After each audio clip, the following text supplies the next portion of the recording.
Hey everyone, I'm just checking fence lines here and going through and taking it a little bit proactive here and getting it checked before second cut so that I can at least keep away from getting cattle out and I'm chasing apples. I'm trying to get it so that I run my electric fence soon and try not to get rained on, as you can see in the background. But it's not too bad looking. I'll take you guys along. This stuff hasn't been done, so there's a lot of clear cutting that still needs to be done, but that all comes with time. So the front looks really good right by our road area, so I'm not too worried about that. It's just this side here that's been overgrown. The old adage of having trees on your fence line kind of takes hold here, so there's a lot of cleaning, or I might put an electric fence about 10 foot out from the actual regular fence, just so I can keep it from having to cut too many trees, because I could be here a month. So this is the worst here, but you see how thick this can be and how not fun this is going to be. This is probably the worst section I've seen, where it's going to take me a lot of work. You can barely see the fence line, it's so freaking thick in here, but it's going to take a lot of work to get it so that you can access it in here. So in later years I can fix it and make it better, but as I said, there's a dip here, right? So this is where it kind of stops and dipped. You can't really see the depth, but I would say there's a good 4 or 5 feet depth hole where the fence line is. So it will kind of suck. I've cleaned up part of it. The front is done. It's just this side section. So I'm gonna do what I would call like a 6 or 7 foot swath, run the fence line like on over here, away from the fence being where that lighter color is, over here, make it 6 feet wide so that there's enough passage to go through, and that the cattle know where it is. So this is closer to what it actually looks like on most of it. That was the negative section that's really, really thick. Most of it looks like this. So you get some branches that reach across. You get some heavy trees. Some of them you really don't want to take down. But this I don't mind cleaning and just running it on the fence line. But just trying to clean it up so that there's electric fence in here and try and keep it so that the cattle stay in. I wanted to see how bad the apples are this year. Luckily, because of the moisture, it doesn't seem to be that bad. It doesn't seem like there's going to be an excessive amount. So, but you still want to get them down so that they don't have the reason to go.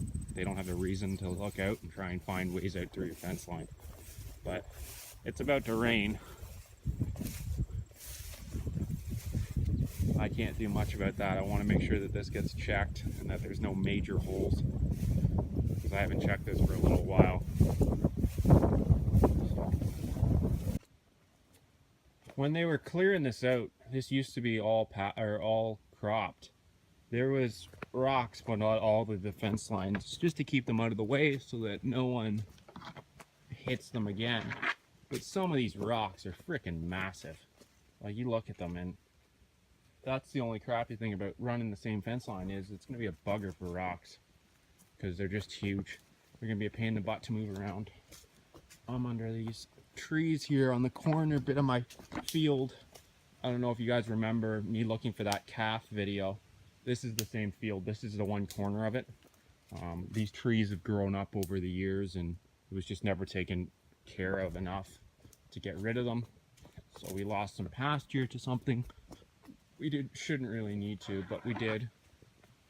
But some of the rocks are enormous, as I said, and some of these trees, it's going to be an absolute bugger to take them down and clear out.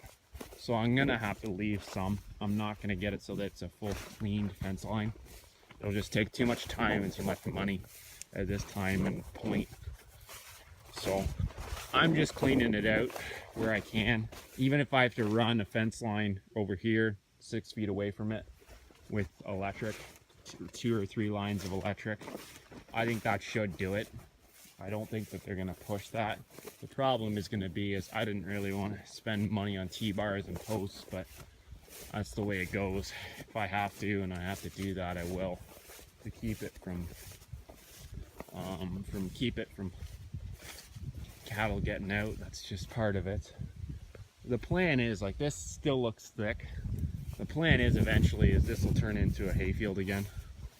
I know it looks like there's a lot of trees in here, and there is, but with our clay ground, these trees don't go very deep. They're actually a lot easier to dig out than you would think. Everything grows slow here because of that, because of the clay. So any of these trees, they're not very deep in. I'll show you guys what I did. This was before I did YouTube. This looked like that, and that's what it looks like now.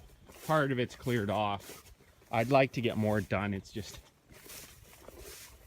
there's only so many hours in the day. I'm trying to keep from rambling, but it can be cleared. It just takes time. Just takes time, and it does provide enough firewood for a long time.